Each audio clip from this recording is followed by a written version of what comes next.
सुबह का वक्त था। गलियों में हल्की सी ठंडक थी। दूर कहीं से आजान की आवाज आ रही थी। एक छोटा सा शहर जहां जिंदगी सादा थी और रफ्तार धीमी। उसी शहर के एक कोने में दो दोस्त एक छोटी सी जगह पर खड़े थे। ना उनके पास कोई दुकान थी, ना ज्यादा पैसा, बस एक पुरानी सी रेहड़ी और एक बड़ा ख्वाब। उबैद कम बोलने वाला, गहरी सोच रखने वाला, और हम्माद हमेशा मुस्कुराता हुआ, बातों से लोगों को अपना बनाने वाला। हम्माद भोला। उबैद, देखना, एक दिन लोग सिर्फ हमारी मटन करी खाने आया करेंगे। उबैद भोला। बस मेहनत सच्ची होनी चाहिए, बाकी अल्लाह देख लेगा। दोनों बचपन के दोस्त थे। दोनों का मकसद एक ही था, इज्जत की हलाल रोजी। हर सुबह दोनों हम्माद और उबैद मंडी जाते। सस्ता नहीं मगर ताज़ा गोश्त लेते। दोनों घर पहुंचकर काम शुरू किया। हम्माद मसाले पीसता, उबैद देग साफ करता। हम्माद भोला। लोग सस्ता ढूंढते हैं, मगर हम मेयार पर समझौता नहीं करेंगे। उबैद भोला। इसी बात पर तो सब्र करना होता है। हम्माद ने गोश्त और मसाले को मिक्स किया। उबैद मटन कढ़ाई बनाए। दोनों ने सारा काम किया।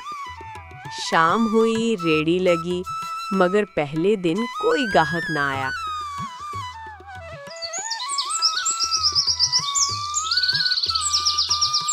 दूसरा दिन आया।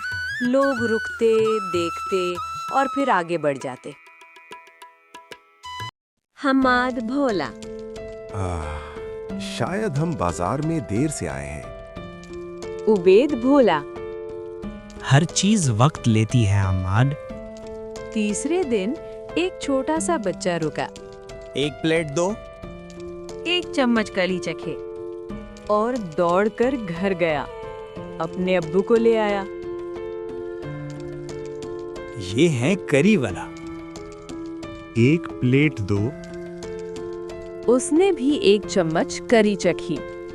बेटा, कड़ी बहुत नरम है, लगता है दिल से बनी है। उस दिन पहली बार किसी ने दिल से तारीफ की। उसे गाहक के जाने के बाद रेड़ी के सामने भीड़ लगने लगी।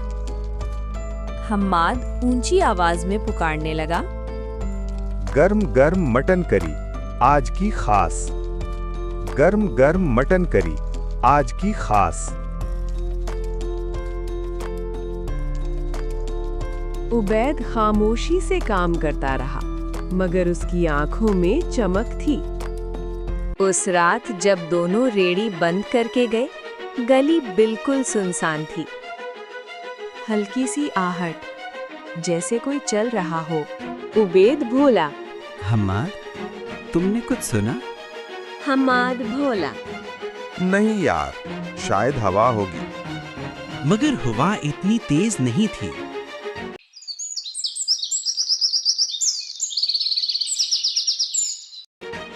अगली सुबह दोनों उठी। हम्माद कमरे में दाखिल हुआ। ना गोश्त, ना मसाले, सब गायब थे, सिर्फ खाली जगह। सब खत्म हो गया उबैद। उबैद ने कुछ देर जमीन की तरफ देखा, फिर आहिस्ता से बोला, देग चोरी हुई है, हमारा हौसला नहीं। दोनों ने फिर से शुरुआत की। नई देग ले ले, नई उम्मीद। रेड़ी पर एक तख्ती लगाई गई। तख्ती पर लिखा था, ये मटन करी मेहनत से बनती है। लोग रुके, कहानी सुनी और दोबारा आने लगे।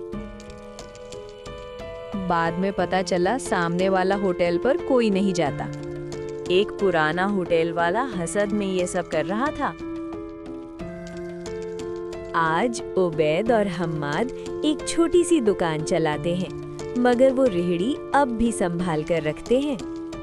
ये रेड़ी हमें याद दिलाती है कि हम कहां से शुरू हुए थे। और ये भी कि सब्र का फल गरम होता है, बिल्कुल मटन करी की तरह।